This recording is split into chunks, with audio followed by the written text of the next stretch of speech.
listening to Sports Radio Detroit.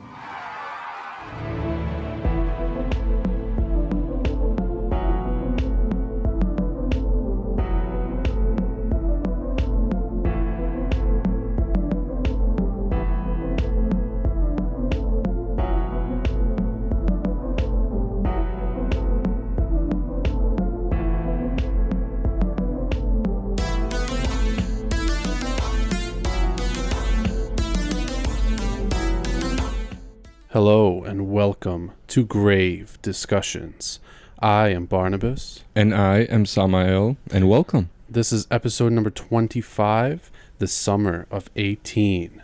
And it's kind of a little play on the summer of 84, Yes. which we're going to be discussing later on in our chopping block segment, so you don't want to miss that. And also because our main segment is going to be focusing on the year in review of horror. So summer's pretty much over.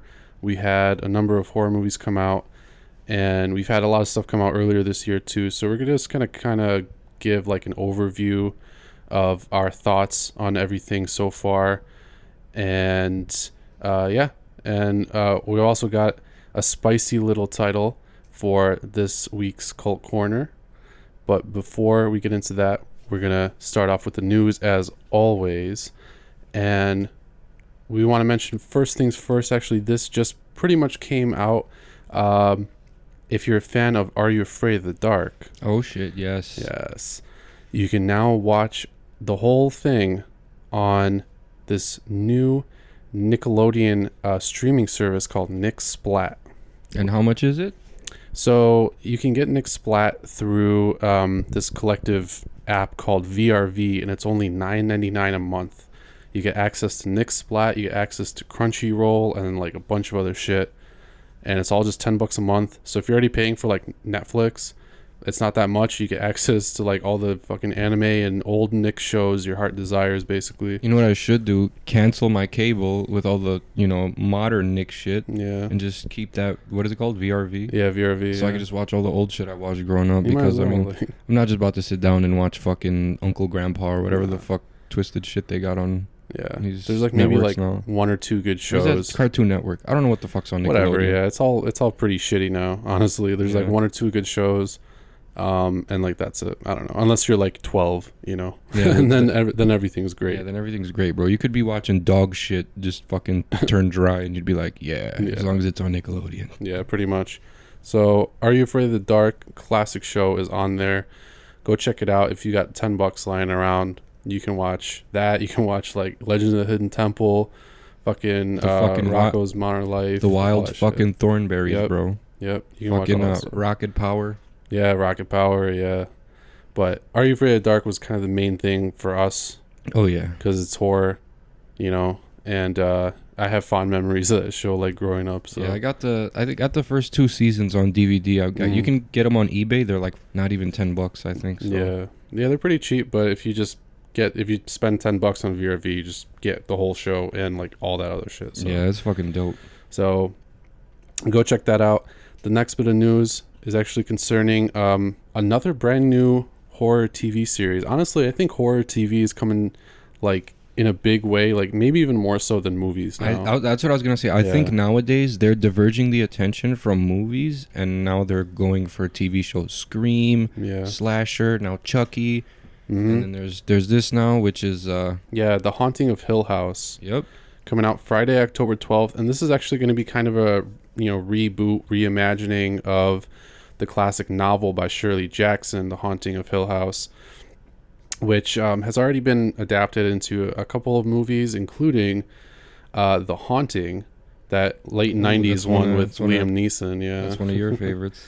Yeah. I have interesting memories of that movie, even though it wasn't really that close adaptation wise to the novel. This one I think is supposed to be kind of closer to like the source material in terms of like plot and everything, right? But it seems from the stills that I'm looking at now, it seems like it's gonna be one of those spooky, not scary movies. You know what I mean? Yeah. Like check out the corridor right here, like in the door. Like it just seems like, I don't know, like the characters don't even seem like too I wouldn't say like none of the characters are really like got that seriousness that they have in horror films. It seems like. Well, hopefully it actually is, pretty spooky. I think that these stills might just be like really, really, subtle like teasers. But the show basically is supposed to be, it's a modern reimagining of the novel and explores a group of siblings who actually grew up in the house, and as adults now they're forced to go back and confront the ghosts of their past, which is not really what the book is about, right? But it's probably going to have kind of the same like themes and shit going on. So I'm kind of excited about it. It's got a good cast: Carla Gugino, Timothy Hutton, Kate Siegel, Henry Thomas, and just from the stills I kind of like the look of the show so far. So I'm pretty excited about it. It's coming out on Netflix October 12th. So be on the lookout for that one. I'm pretty excited since Halloween's coming up. We need these scary ass shows to rear their ugly heads, pun intended. But yeah, last thing I'm going to say about it is it is being directed by Mike Flanagan, who was behind such pretty popular horror movies like Hush, Oculus, Ouija Origin of Evil, Before I Wake, and Gerald's Game. So I don't know, Oculus, I'm kind of iffy about that because Oculus was great, but have you seen The Messengers 2? No. I'm pretty sure that was made by like the same guy who made Oculus, and Messengers 2 was about like, it's like the prequel to Messengers. Mm-hmm. It's about like a scarecrow or some shit. I don't know, but it doesn't seem like it's gonna like a great horror movie. I mean, IMDb gave it like 3.9 out of 10 or some shit like that. Yeah, I don't know. I'd have to like recheck to see who the director is. It's on Amazon Prime, but yeah, I'm kind of iffy. I don't know. I mean, but it's different from a TV show. At least a TV show they could drag the story out. Like they only expand upon it based on what 1 hour episodes, half an hour episodes. So like, so far they got 10 episodes. They said for sure like are in the make. So I think so, something like that. But overall, I like his work. So. We'll see. And Netflix has been putting out quality stuff, and especially horror related, like Stranger Things. Yeah, that was good. Yeah, we'll see about that one. The next bit of news actually is also about a television series. We were just talking about this. Yeah, not this specific one, but slashers turn into television. Yeah. So another iconic franchise, though, the Texas Chainsaw Massacre, is probably going to be a television series, and most likely we'll be getting some new movies. Actually, this is kind of exciting news, not only just for like this specifically, Texas Chainsaw, but just kind of in general, because basically the rights to Texas Chainsaw are kind of going to be floating around, and they might be picked up by Legendary, who is going to be renewing a distribution deal with Warner Brothers. Now, basically, this article goes on to kind of expand on that. So, Texas Chainsaw could have some association with Jason and Freddy, because basically New Line Cinema is involved in there, and so A Nightmare on Elm Street and Friday the 13th all kind of are in the mix. So there's a chance that we could see like a crossover, some kind of like crazy ass crossover, or maybe some like some like sort of hints. Maybe they'll like people will be driving on the way to Leatherface's house, not knowing that they're going there. They're like, where are we right now? Oh, we're at Camp Crystal Lake. It's still an hour that way. Some shit like that, Yeah, some kind of Castle Rocky like Easter eggs. Yeah, that would be cool.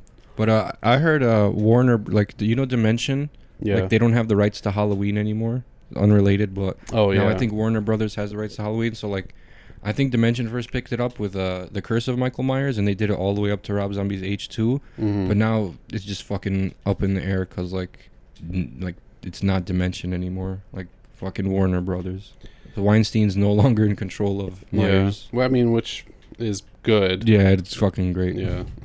I don't know. They kind of shit on Myers like the past 15, 20 years. Yeah, true that. Like all the movies didn't. The first Rob Zombie one, it was okay.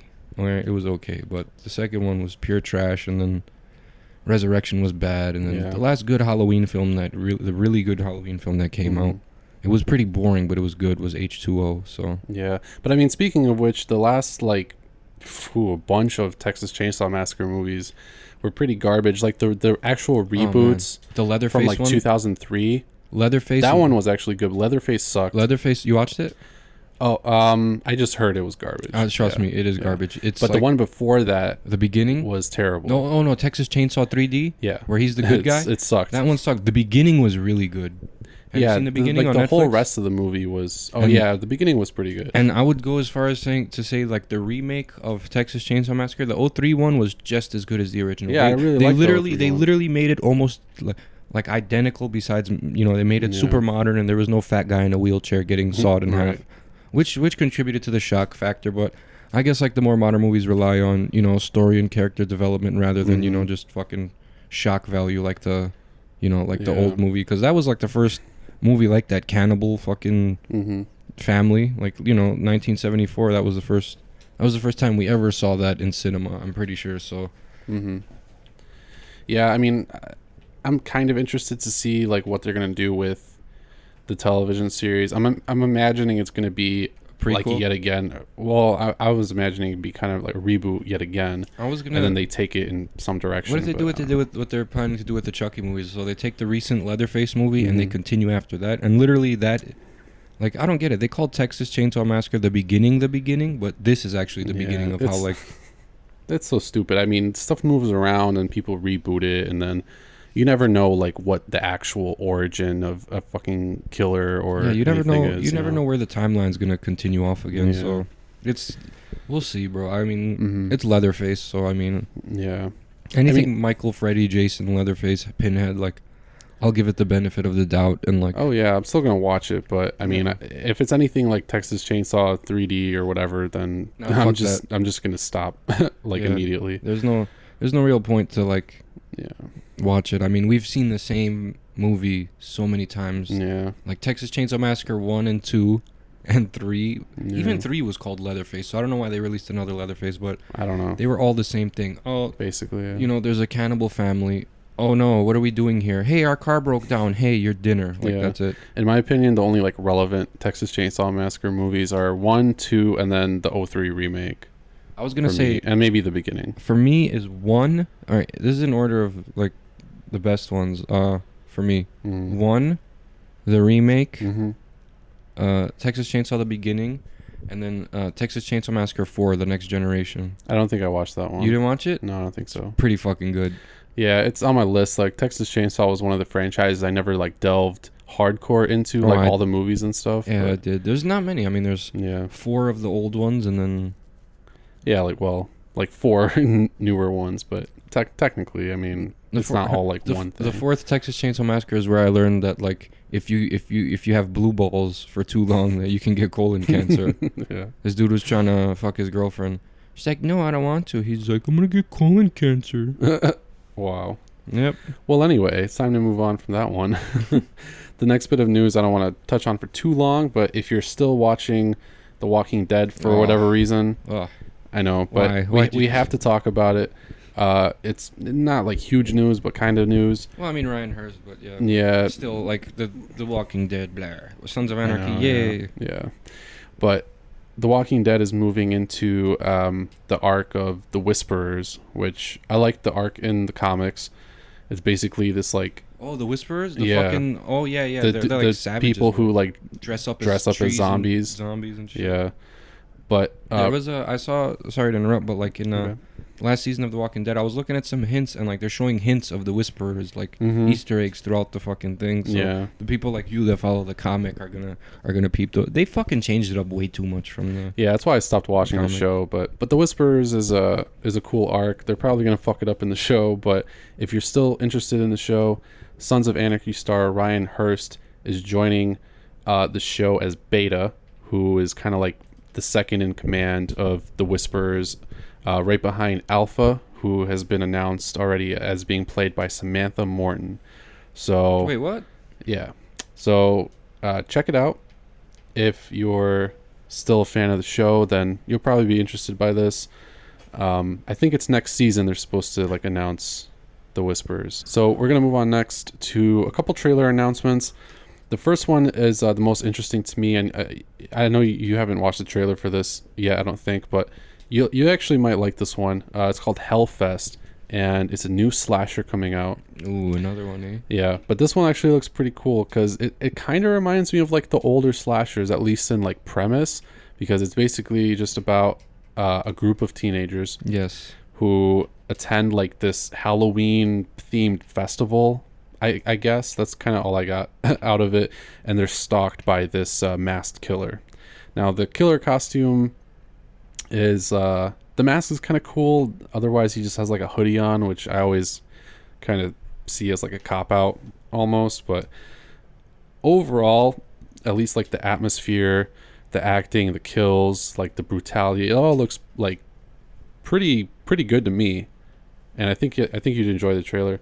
And it's set during Halloween too. I like the still of the killer right here. Mm-hmm. And it looks like it's gonna be like they said, one of those post Scream, slashers. Mm-hmm. Like I Know What You Did Last Summer and Urban Legends, and what a. Honestly, it looks kind of more classic than that to me. You think so? Yeah, I mean, because from what I got from the trailer, it didn't really seem like it was gonna be like kind of meta or anything like that, or like puzzly. Dude, and it's gonna be in theaters next month. Mm-hmm. Yeah, so I'm excited. How is it not yet rated? You're not done with? Are you done with the film? How are you gonna say a release date before you have a fucking rating? Yeah, I don't know, but it's a red band trailer. It's gonna be an R. Yeah, for sure. It just depends. Like sometimes if they're still editing shit or whatever, then. Oh, dude, I didn't. This kind of made my day. Yeah, I saved the movie poster because that's one of the best movie posters I've seen in a long time. I really like the movie poster a lot.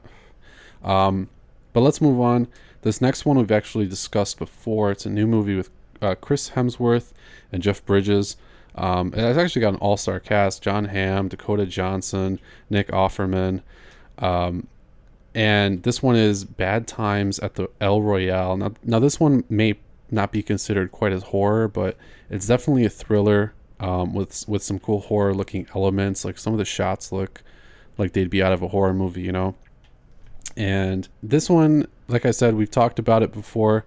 It's concerning 7 strangers who end up together at this, basically a hotel. It's run down. It's got a dark past. And then over the course of one night, crazy shit happens. You can't really tell like what's going on necessarily, but they've got secrets. It's one of those movies. It sounds like some psycho shit that's going down, or some Bates Motel shit. Yeah, I think it's definitely going to be some kind of like psychological something or other, or there's like a murderer. I think it's probably like, let me try to guess. Everyone will have last shot of redemption before everything goes to hell. Redemption, hell seems really preachy, so I'm going to assume it's like one of those movies with cults or like some sort of satanic rituals or something, because I mean, look, there's a priest in the photo. You know what I'm saying? So yeah, this is gonna be. Well, in the trailer, he says, "I'm not a real priest," which I don't know if that's true or not, but who knows? Maybe he's just kicking around. But. I mean, hey, they market it with that kind of stuff. Keywords are like important. So we'll see about that one. This one October 12th as well. Yep. I think this is the same as the first thing we discussed. Well, the Hellfest is releasing September 28th, but yeah, I'm sorry, the Haunting of Hill House. Yeah, that's what I meant. Yeah, is all supposed to drop October 12th, so that's coming up like really, really soon. I'm actually pretty excited for this one, at least for the cast. Seems like it's gonna be a dope year for horror. Oh yeah, especially with Halloween and The Nun coming out too. Mm-hmm. Yeah, The Nun is next week, bro. Oh fuck! I know. We gotta go review it. Oh, we will, of course. Yeah, we don't want to disappoint our loyal listeners. I mean, I'm not gonna lie. I loved the first Conjuring. First Conjuring was good. Mm-hmm. I did not like the second Conjuring, and I did not like the first Annabelle movie. The second Annabelle movie, I would say, I like the second one. The second Annabelle movie is like the best in the series. I would say, like even better than the Conjuring. Ooh. So that's a bold claim. I don't think I agree with it. I don't know why many people like the second Conjuring though. I watched it recently. I watched it recently with a good friend of mine, and we both agreed that movie was. Really? Boo-boos, yeah. I mean, it kind of took the Insidious concept of, like, out-of-body traveling and record... Like, you know what I'm saying? Yeah. Like, that would... Like, are they both Blumhouse, Conjuring and Insidious? Yeah. Well, see, that's cool and all, because I guess they're both Blumhouse, but, like, switch it up, man. Like, I mean, it's the same guy, too. Yeah, I know. I fucking hate him. I like that guy. But anyway, we're going to move on real quick and finish it up here. This last trailer is about a new... video game, actually, horror video game called Fear the Wolves. Now, I wanted to mention it because I feel like it's going to excite a bunch of people, because it's a battle royale game, but it's first person, so kind of like PUBG. It's like wolves versus people. What is this? It's supposed to be like creatures, but they look like wolves. Yeah, I don't know, but it's So- 100 player battle royale. You get dropped in. It's basically like PUBG, except there's all these like supernatural elements. So like you have to fight off people and monsters. Yeah. So honestly, like, it looked pretty cool. This is kind of like a battle royale game I could get into, because normally I'm not really a fan of them. What is to this? be honest, A fucking but, PC game? I think it's going to be releasing on console, but yeah, I think it's only on PC right now in early access. So if you pay, I don't know how much it costs, but if you want to get the early access, you can get into that. So, I don't think I'd pay for like an alpha of a game, you know? Or yeah, like I hate a beta. doing that. Fortnite is basically the same thing, though. Fortnite's still a beta, that's why. Yeah, but we're gonna move on now to our very first segment. Be on the lookout for all those shows. If the Fear the Wolf sounds cool to you, you can go check it out. Probably on Steam. It's in early access. But we're gonna move on with a really cool little number here in this week's Cult Corner.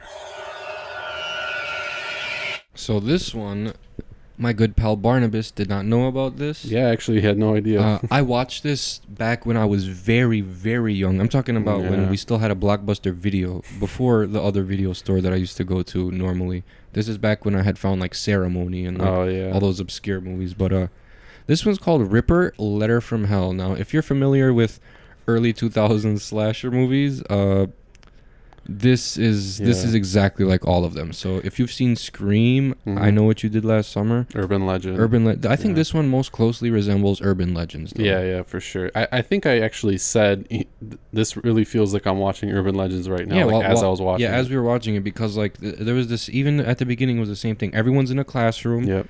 And then someone pulls a prank. Someone thinks someone's dying, but they're not.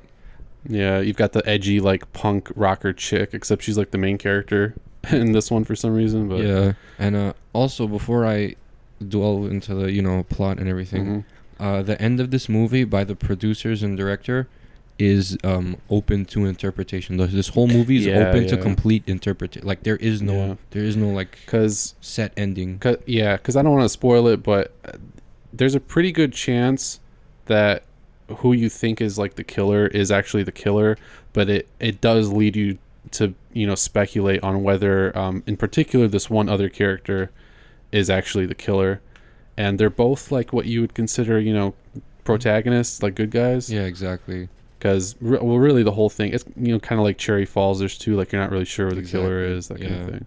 I forgot to mention Cherry Falls, and then a more recent one. This one came out in 2011. My Soul to Take. That was kind of like a teen slasher, little fun. Yeah, honestly, in the same vein. These fun films like Scream, I Know What You Did Last Summer, Urban Legends, like these are. I think they're much better than like any other modern horror movies. Like I think we shouldn't. We stopped with that, and we went into stuff like The Strangers, The Collector. We went from like these teen slashers to like these home invasion movies. Yeah, the home invasion thing was huge. It's kind of dying down a little bit now, but like once that kind of took over, then we saw like Don't Breathe.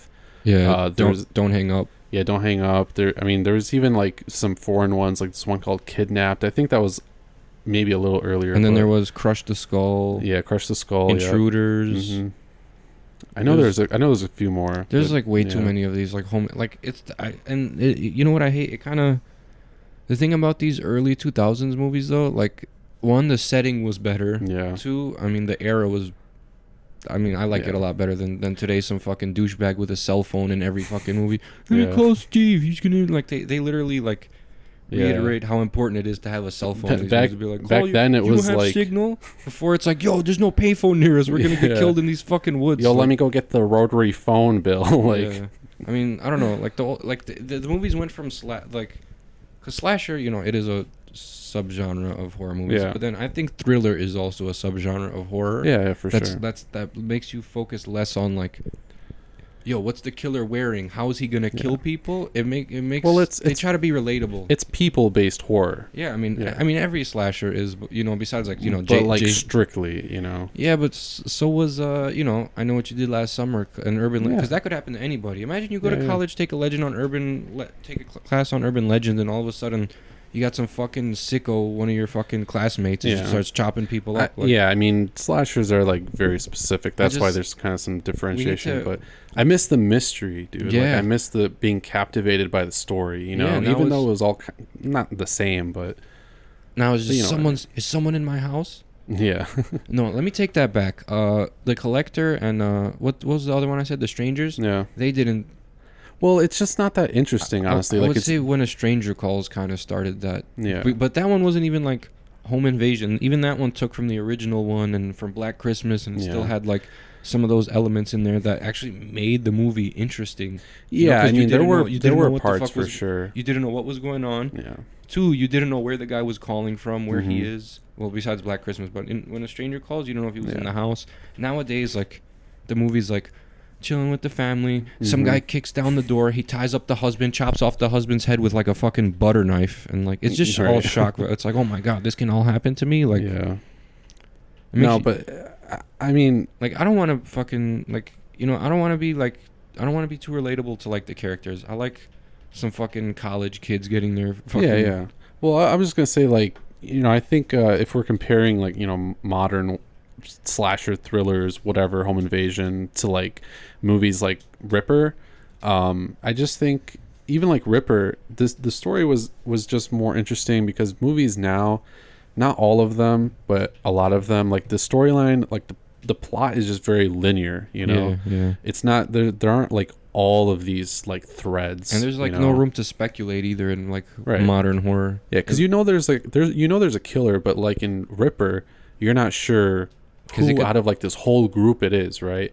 In like the Strangers, like you never find out who the killers are, but like there's 3 killers, and there's just the protagonist scared, right? Yeah. In like Ripper or Cherry Falls or like I Know What You Did Last Summer, I was constantly going like, yo, what if it's him, right? Or what if it's her, and I like that because it kind of stimulates me more like as I'm watching the movie. Yeah, same. Like, I don't know, like, I think what really had to do with like these movies, like with us at least liking them, is like I said, the setting, like 1990s, and who's getting killed, fucking kids, and I don't know, I think I think it's just different. I don't think modern horror is ever gonna really go back to that, even though they kind of should, because I mean, dude, like even like the 80s, like, all right, there have been some bad slashers, but there have been ones that do it right, because like most movies now just tell a story. You need to have at least some sort of narrative, something under it, some sort of subtext. You can't just substance. You can't just kind of like, you can't just wing it. Like, it seems like I don't know, like the thing that this movie had too was like I really liked the cinematography, because like it didn't seem like it was like it just like it really seemed like it fit in with urban legends and I Know What You Did Summer as a series, you know what I mean? Like, they're all part of like the same universe, at least, like with the camera work, the way the scares come, even the kills, like even the killer guys, like the hooded guy with the... That was cool. Yeah, I like that, because he kind of looked like the Phantom of the Opera, sort of, but he just had like a plain white mask. Yeah. That was cool. I like that, because it's simple, but it's effective. It's not just like he threw a hoodie on and we had over our dollar store mask, And we had our Ahab too in this film, which was the police officer. He was always keeping an eye on AJ's character. What was it, Molly? Molly, played by Jürgen Prochnov. That's his name? However you say his name. Yeah, I don't know. He's been in a lot of shit. So I knew I recognized him when I first saw him. He was one of the best actors on there. Oh yeah, he's like super experienced. The fake Chris Hemsworth, though, he wasn't too good. Yeah, the fake Chris Hemsworth. Yeah, the assumed antagonist. Was it Ryan Northcott, right? That's him? Yeah, I think so. I mean, I've seen him in other shit, but he was never really super impressive. Like, yeah, he just seems very like... He just seemed like the very average. He seemed like he just fit that character, like that. Like when he would get... He wants to be alpha, Yeah, but when he would get like that, and when he would get like mad and shit, I don't know, he just seems so like forced, you know? I didn't like it. He didn't seem like he was mad. It's because his eyes never opened up. His eyes, I know his like facial acting is bad. It's really bad. But I mean, by the sound of his voice, if you weren't looking at him, you'd be like, all right, this guy's mad. But if you watch him, you're like, he's mad, like psycho mad. Like that's what made me think he was the killer. It made me think like, yo, he's trying to turn it around. But oh yeah, we forgot another one, Valentine. That was another. Very similar. Very similar. Like they all seem like they're a part of like. Yeah, I don't know how I missed Ripper though. I don't know. I had no idea it existed. Dude, I didn't even know it existed until well, if you guys want to watch this movie, just open up your Xfinity if you have Comcast, and it's under free movies. It's called Ripper: Letter from Hell. Yeah. Yeah, I knew about this. I rented it from the video store, like I said back in the day, but I just rediscovered it again because I didn't know that I forgot about this movie. Yeah. I'll say this. I mean, I probably kind of got swept under the rug of like all those other movies because I don't know. It is very similar to all of them, but I think the thing that separates this one and makes it cult is that the ending is just like you don't know what happens. Fucking it seems so ridiculous like looking at it now, but when you watch it you're like, okay, I guess this fits the movie because it's just really fucking weird. But this whole movie was weird. Dude, you know what? I don't even care. You know what all these movies had, like, besides Valentine, they all had in common? Eventually, in the movie, it started fucking raining. Yeah. Like near the climax of the movie. And it's always in, like, the wilderness or something, like, or on some mountain road. And, like, people are like, you weren't good. And someone's hiding something that they didn't tell anyone. They're like, you could have told us that you were the nephew of the serial killer. Of course, he's going to come back for, there's always some, but that's what made it great. Like, I don't know. This was... It got a shit rating on IMDb. Yeah, but I enjoyed it. I really did too. I mean, the story was good. I mean, it kept you, interested in like who the killer was and what was going on. It's because everyone in the movie was a fucking weirdo. Right. All the characters are weirdos. Yeah. So go check it out. I think it's super cult. It's very unknown, I feel like. Yeah. And but I think it was a good movie. So go look it up. And the crazy part is, I don't want to like spend any time on it, but there's a fucking part 2 as well. Oh yeah. Yeah, Ripper Letter from Within or something like that. Yeah. I don't know. Anyway. That one's too like I said, that one's modern. Okay. I heard it's just I heard it's awful. I heard the killer, I'm not going to reveal who it is because this one wasn't even made until recently. That wasn't the original story. So let's the killer's like losing their mind in this mental hospital, and like people aren't there that they're trying to talk to. And interesting. It seems more like not like horror, but like psychological, like just a disturbing movie. That's well, I don't want to spend any time on it, but exactly. But go check out Ripper: Letter from Hell. Right now, we're gonna move on to our main discussion, which is gonna be kind of a year in review. It's almost fall now. It's nearly September for us. I don't know when you're gonna be listening to this, but it's nearly September for us. Summer's pretty much over, and we've had a lot of horror released this year. Seriously, and a lot of it honestly has been pretty good. There's definitely some standouts, of course, as always. We actually, the cool thing is we haven't actually seen that many sequels. Yeah, which is good. Yeah, I'm happy about that. Yeah, so but I guess we'll probably highlight a few. The last one we just saw was Slender Man, which we just gave you a whole review of. And actually, the most recent one is Summer of '84. Yeah, technically. But we're gonna give our opinion on that later. Yeah, we're gonna delve more into Summer of '84. That's like definitely a standout. It'll be a smooth transition into that talk. Yes.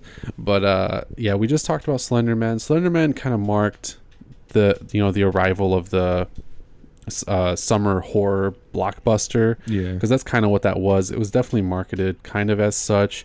It was one of those teen movies like you could just go fucking check out with your friends or like your girlfriend or boyfriend or whatever. Yeah, because Unfriended wasn't that big. It was like, yeah, I mean, I would say Unfriended was kind of the same kind of movie in theaters. Oh yeah. But yeah, no, I completely get what you mean. I guess Unfriended kind of was the big one. I would say maybe even a little bigger than Slender Man. But they were both exactly kind of what I thought they were going to be, since they were summer, blockbuster horror movies. Yeah. There wasn't anything of like real substance. It was mainly like, I don't know. It just felt like a modern summer movie, Yeah, it really did. Like it It's your stereotypical summer horror movie. Slender, Unfriended. I don't know what. Even kind of The Strangers. Yeah. But like Truth or Dare, that one too. I actually just watched it like last week or something. What's it even about?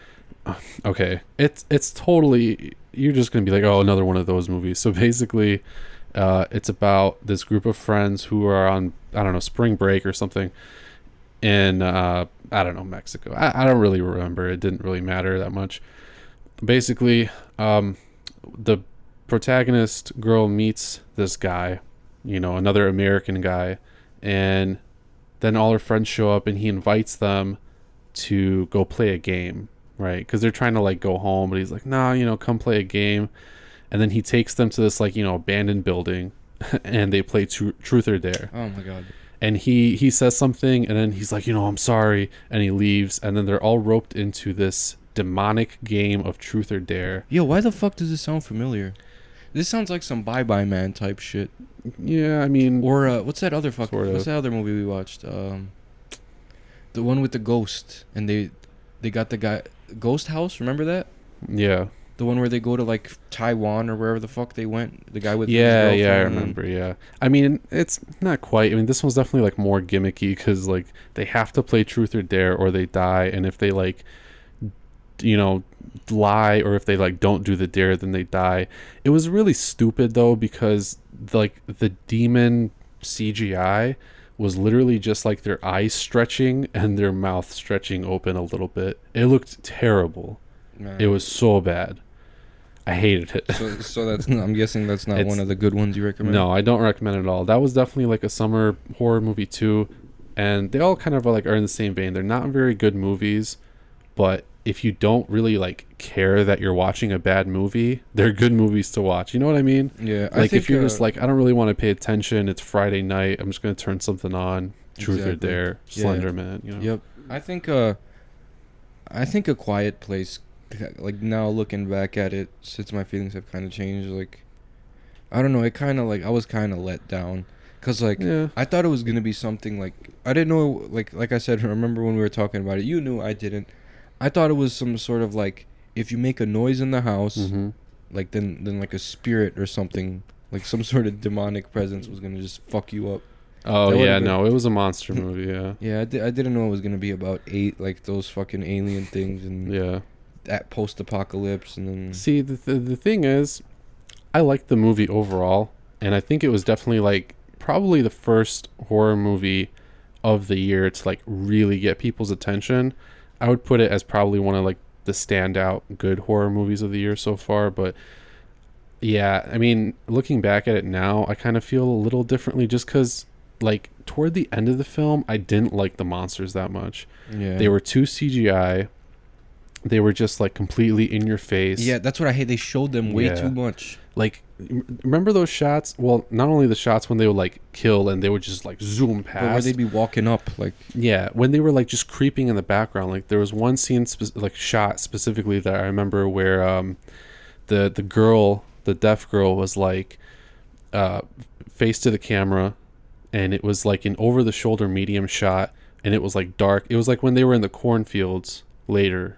And you could see over her shoulder just like a shape, and if you weren't like really looking, you probably wouldn't even notice that it was there, but if you looked, you could see a shape moving, and it was one of the monsters. And like I wish they kept it like that for the whole movie, like subtle. I like when it's subtle. I don't like when they're just like out there, like the thing. We saw this fail before. Like I don't know why it succeeded this time. The Relic. Yeah. I mean, I thought the Relic was good. I thought the Relic was better than this, but but like, you know what I'm saying? Like the just the CGI effect just kind of killed it for me. See, if it was practical and they were showing that much and they were like right in your face, I think it would have been dope. Yeah, but the fact that they looked like video game characters, like it took me out of it a little bit. Yeah, honestly, like when we were talking to Muyo and he mentioned like, oh, it's like, make a noise, come back, turn on water, they come again, hide, turn on kick puddle to make noise, and then like throw something, and then it would be the same shit over and over. Yeah, I agree with that. That kind of made me like think about it, like, oh shit. Yeah, I mean, it as was soon as he simplified it that much, I was like, damn, that does sound pretty bad. But listen, I mean, it was like the first real like big horror movie of the year. Yeah, honestly, well, at least in terms of like critical. In terms of like critical success as well as box office success, because Winchester like critically was not really praised that much. Honestly, a lot of people didn't. I feel differently now about Winchester. Now looking back, really? I really like Winchester. I enjoyed it. Yeah, I really enjoyed it. And we were talking, but I mean, like the general consensus of Winchester is not like nearly as high as like A Quiet Place. Right, but I don't know. So that's why I said that. But so here's what changed now. Now, I do not like A Quiet Place. Okay. I like Winchester. Okay. I still feel the same way about The Strangers Pray at Night. I still really liked it. I liked it, yeah. It was good. But I just wanted to leave off for A Quiet Place by saying I still liked it. My feelings have changed like a little more negatively, but like the entire concept of the film and like how it played out with the quietness and everything, and John Krasinski in general, like I don't know, those elements were great. Even Emily Blunt. Well, aren't they married, right? Yeah. So they had chemistry. I think that's what made it like seem kind of super real, like the emotions and stuff. So like they just had to pretend they were themselves basically, but with different names and a different story. But I mean, I think that's why like the acting in that movie was fucking great. That's what really kind of separated. That's where A Quiet Place I think beats like almost all of these movies. I'd say the child acting in A Quiet Place was the best as well. Yeah. I think that really made it stand out. Yeah, I think, like I said, Quiet Place, I didn't like it as a movie now looking back at it, but the acting was superb. Like, yeah. I mean, the sound design, or lack thereof, was good too. Because let's be real, in Hereditary, the dad was like the most dad actor ever. Like, he was just indifferent. Yeah, he really was. I forget the wife's name. I don't know. Character, but I wanted to talk about Hereditary in a little bit because you mentioned Strangers Pray at Night. Oh yeah, and Winchester, and then also one kind of rounding out that like beginning of the year spree was Insidious: The Last Key. Oh yeah, which was actually like really the first major horror movie to come out this year, January 5th. And technically, I did see it. Overall, I didn't really like it that much, except for the like the main demon. Was not that great of a movie, honestly, but it was still a big release because it's Insidious. And then we had Winchester and Strangers Pray at Night. Honestly, I think the movies have probably gotten better. I didn't really want to like spend a lot of time on those because we've already done reviews on them, but so you guys know pretty much what we think about those movies. But it really all kind of led up to the big one, which of course was Hereditary. So we can talk a little bit more about that. I mean, that's probably not only the most like divided horror movie this year, but definitely the most successful. Yeah. And most like critically praised. So we have to spend at least a little bit of time on it. Was not my favorite movie this year though. Yeah, it wasn't my favorite horror movie this year, but like now that I've had, all this time to digest it, I like it a lot more. I do like it a lot more. I think I definitely have to watch it again. Me too. To kind of get a better feel for the pacing.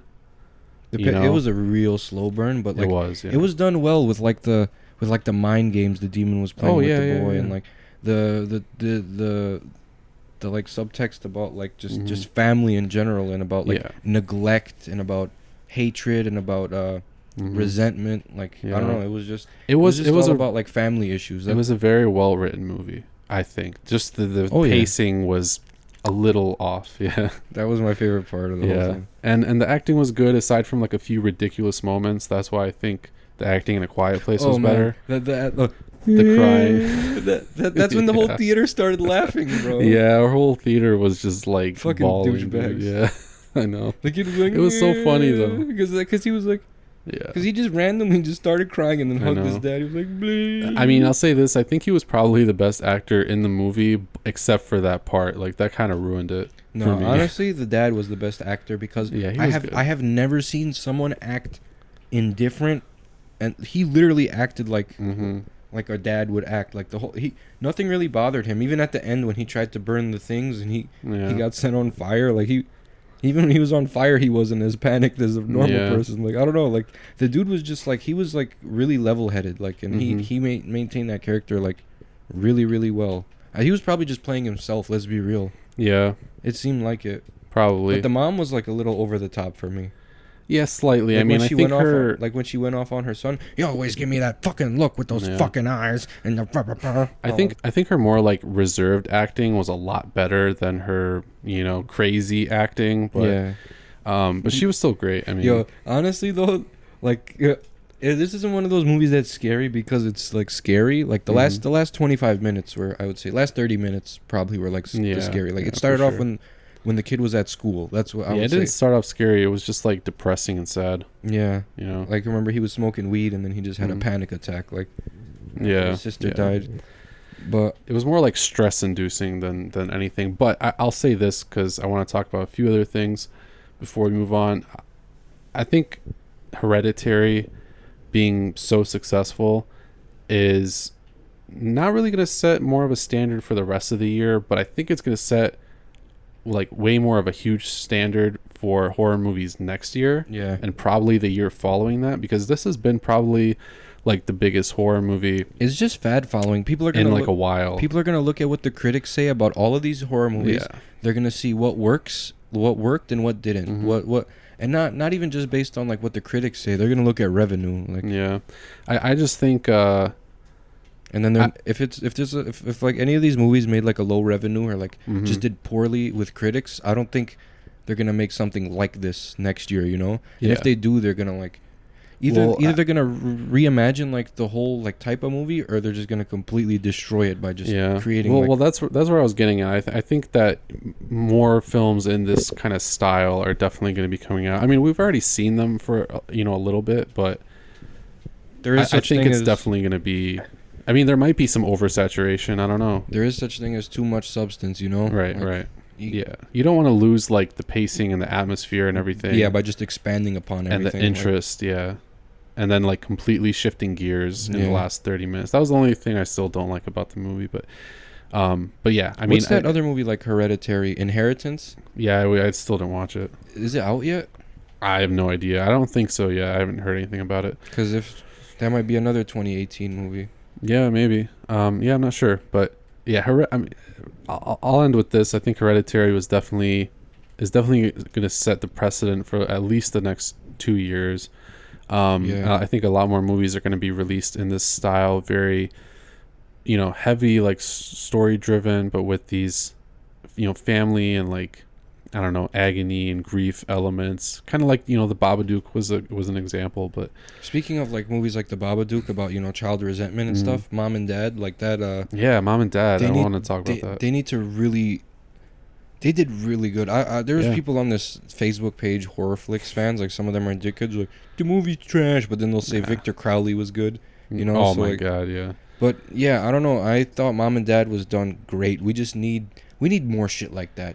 Because the whole time you're like, why the fuck is this happening? And then they never tell you. They just show you. Like, see, that was over the top acting that made sense. Nicolas Cage, and it was great. Yeah. That's because it was Nicolas Cage. He can even Selma Blair. I mean, Nicolas Cage can say anything, and you'll be like, yeah, I agree.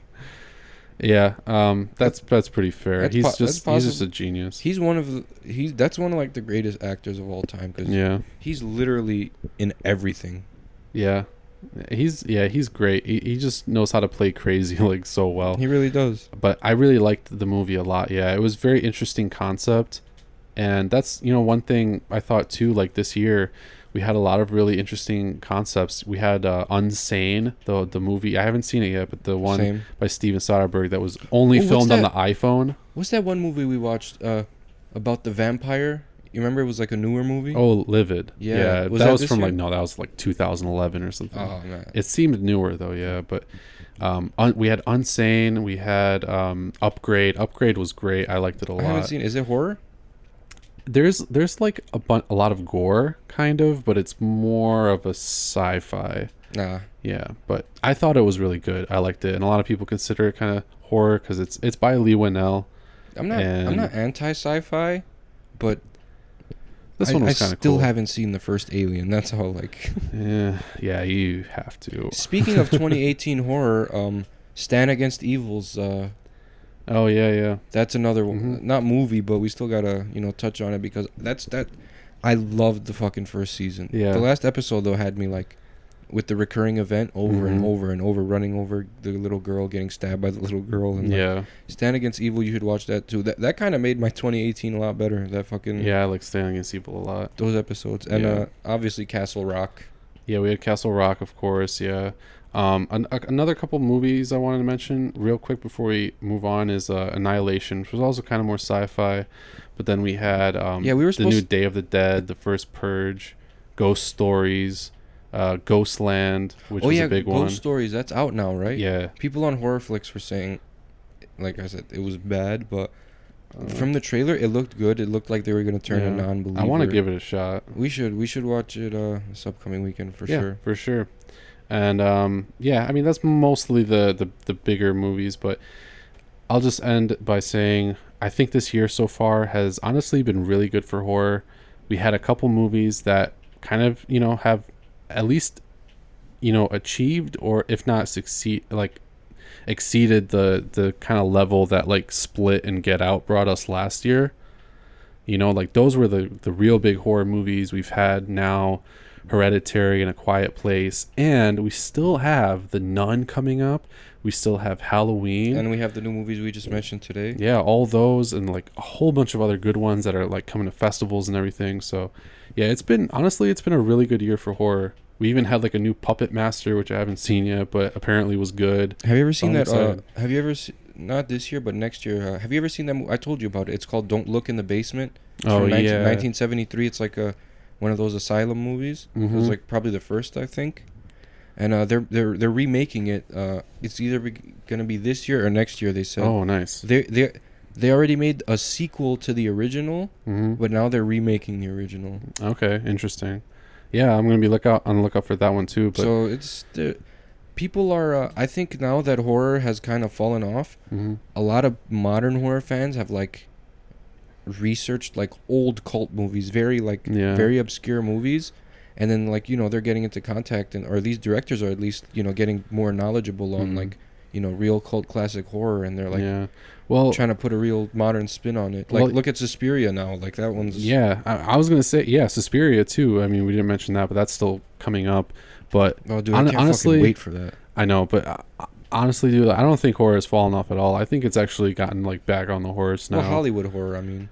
Yeah, I mean, I guess it depends, like, what specifically you're talking about, but in the supernatural, we've had a lot of stuff coming up. Yeah, we've had too much stuff. Like there's been more indie like gems. Yeah, and there really has, which I'm glad about. But yeah, I mean, let us know what you guys think about the year so far. What has been your favorite movie to come out this year?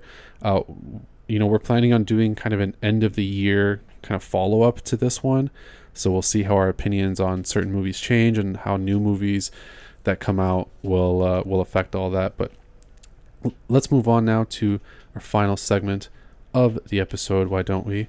And it is the chopping block. All right, now I remember we were looking at horror movie posters online, and we saw one. Raymond did it. It looked like really retro, and then we saw Summer of '84. Yes, and the poster I think is what got us. Yeah, the poster has like a super retro feel, which I really liked. And you know what I liked even more? It was very simple. What I liked the most was the year 84. I was like, yo, 80s were the era of horror movies. So a modern horror movie taking place back then, like, I was like, let's see what the fuck they can do with it. Yeah, so we just watched it like over the weekend, and everybody has been raving about it online, so we had to give it a shot. And another 80s based modern horror movie, we've been having some good luck with those, and this one I think was excellent. Yes, this is my favorite movie of the year. Mine too, next to Infinity War. Oh, like in general? Yeah, it's definitely my favorite horror movie of the year. Horror movie, for sure, but possibly movie too. Yeah, I would say like this, Infinity War, and I would say Deadpool 2. Like those are my top three just regular movies of the year. But Nice. this is definitely better than any of the movies we listed. I would agree with that. Definitely better than Hereditary. I think I'm not gonna lie. This is the best horror movie I've seen in like the past few years. Nice. Like, I haven't seen anything like this in a minute. Like, Yeah, it's been a while. it was like the Goonies meets Stranger Things meets Disturbia. Yeah, it was great. It had Meets a Fright Night. lot of those elements. It had a lot of the Fright Night elements. Yeah, because there's a lot of voyeurism, which in horror movies I feel like is always very interesting because you get to see from the main character's perspective, but there's basically spying on what's actually happening. Fright Night did it. Yeah, Disturbia did it. Did you notice the Very little, cool. I think they did a little homage, and I think Disturbia also did an homage to Fright Night. Yeah. But they had that. This movie had that Fright Night Disturbia moment where the person that they think is the killer, they went to his house and like they asked him about it, and then like he reassured them like, oh, that's he laughed it off. That happened in all three of these movies. In Disturbia, I noticed that immediately. I was like, yo, I like that. This part is a lot. really like, this is really paying tribute to both of these movies. Like because like there's no reason for that to just happen in every movie. Like there's Fright Night started that. Like, cause you remember when Charlie went over to his neighbor's house with Peter Vincent. He's like, well, he thinks you're a vampire. He's like, oh, ridiculous. Yeah. No, that element was super cool. Yeah, basically I felt like I was just watching like it, plus the Goonies, plus like Stand By Me, plus Stranger Things. Like it was just very cool. I mean, dude, the score, the score was so good. I'm good. If there's a soundtrack to this movie, and I know I think one of the writers replied to our our Twitter. It was one of the writers and producers, I believe. Yeah, and Matt Leslie. Yeah. So if you're listening to this right now, we appreciate you taking the time to retweet us. Yo, reply to our tweet? Whoever wrote the score, how did they do this? Yeah, I said props to the composer. Like, and can you get me a disc? Yeah, if you give me a soundtrack of this movie? If you want to send us like a disc to like review, that'd be super cool. A signed DVD and the soundtrack is all I want. Yeah. I would be so happy with that. Yeah, I really liked this movie. The score was very, very 80s, but the thing I liked about it was not only did it sound 80s, but it was actually really suspenseful. Yeah. And because you didn't know, and it kept throwing you in every which way. Yeah. But I mean, just like the way the music would differ, like as soon as something really suspenseful was happening, it would just like immediately, or even like slowly creep in and just be like doon doon, and like. Oh, dude, even like it was very good. Like the little noise during the binocular scene with the talkie in the window. Yeah, it was just very quick, like that. Yeah, it was awesome. The cinematography was great. It really was. But like, my favorite part was just the story, honestly, and like the way the characters interacted with each other, because they were young kids, Yeah, like, it was a coming of age type movie. Yeah. Except their coming of age involved, Yeah, murders. Murders. And like trying to find the killer. But other than that, it was just like all them making fun of each other and just looking at titties, like, in magazines and stuff like that. Yeah, I mean, it's. Like, that's all they really cared about until the one kid specifically was like, yo, I think my neighbor is the serial killer. Yeah. And then it was all just like them looking for clues and like almost being found out and killed. And yeah, there were just a lot of really suspenseful moments. I mean, the acting was phenomenal. I think the dude who played the cop was fucking great. Yeah, I think the kids too. Like, one of them was from The Babysitter. I think you found that out. Yeah, I think Judah Lewis. Yeah, he was from The Babysitter. He was dope. He was Tommy, right? And yep. He's gonna go far in horror. Yeah, I like, think he's gonna be good. That's two movies so far that were really good that he was a part of. Yeah, I agree. I think he could definitely be a star. We had Graham Vercher, I don't know how to say his last name, as the lead, Davy Armstrong. Oh, and then, he's dope. Yeah, he was good. Rich Sommer as Wayne Mackey, the cop, phenomenal. And then, of course, we had all the way from Psych, we had I don't remember the actor's name, but the one like assistant cop on Psych was the dad in this movie. Oh, really? So that was kind of interesting, yeah. And he just had a beard. And he was like a journalist in this or whatever, like a news reporter. Yeah, or something. I don't know, but yeah, he was cool. It was a welcome like addition. But But yeah, dude, I really liked everything about this movie. Just like the pacing was great. Just the way that they like constructed the story, I think was very, very good.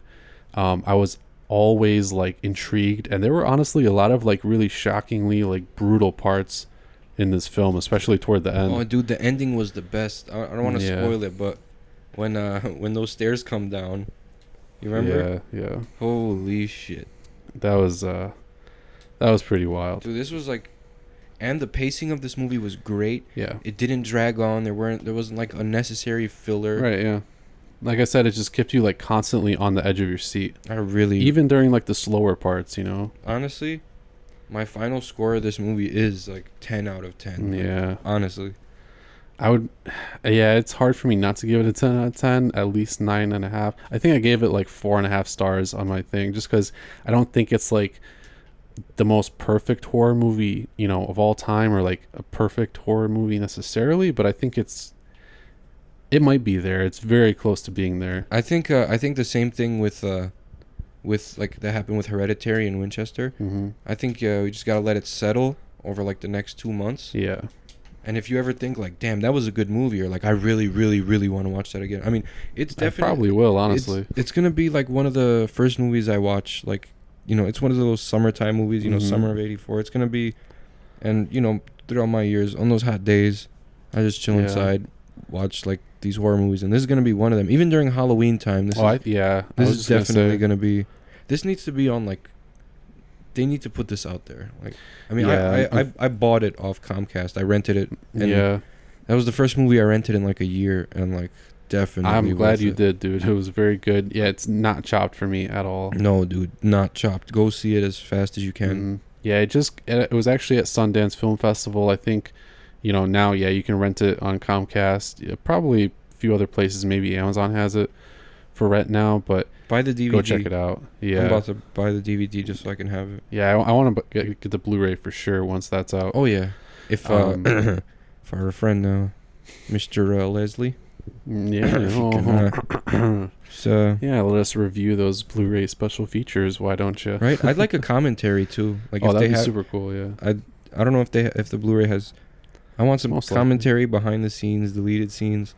Yeah. Any alternate endings, you know, I'd like to know about that too. Yeah, I just want to know like the thought processes behind just, you know, the cinematography, the overall just look of the film, or like the acting and everything. You know? How they come up with it. Like just summer of '84. Yeah. Hey, our neighbor is probably a serial killer. Yeah, and I just love the way that it pulled you like in different directions. See, this was like one of those kind of like the old school like 2000s slashers and stuff that we were just talking about earlier. Yeah, you know, it made you think that maybe this guy isn't the killer, maybe this person is the killer, blah blah blah, and then, you know, keep surprising you. Yeah, which I really enjoyed. So yeah, if you're looking for a very good horror movie to watch, and if you're looking for something that's gonna captivate you and like keep you interested in it, you know, go check out Summer of '84. Seriously, go check it out. And it has, like I said, rewatch value like crazy. Like, yeah, definitely. I'll watch this 20 more times by next year, probably. Yeah, probably. It's very good. Like, this is a movie I want to sit down with on the weekend as like the movie I see right before I go to bed. Right. And just chill, you know. So you should tell your go check it out. Your film crew about this. Yeah, I probably will. Seriously. They probably really like it. Yeah. I know there's at least a few in there who are like, you know, big horror fans. So yeah, go check out Summer of '84. I think that's mostly going to do it. As always, don't forget, if you like the show, you can go check out all of our previous episodes. Now you can actually read our host bios on our new website, gravediscussions.net. And then be sure to follow all our social media for the latest updates. And where can they find us? They can find us on Twitter, Instagram, and Facebook. Yeah, just look up Grave Discussions. And we're also part of a larger network of some real great people, Sports Radio Detroit. And you can also follow them on Facebook, Instagram, and Twitter. And you can go check out our entire episode archive, as well as all of the other really great shows that they have. Yes, sir. So go follow us, share, like, And I think that's going to do it. We'll be back next week with episode 26. Yes. And I am Samael. And I am Barnabas. And we'll see you next week on Grave Discussions.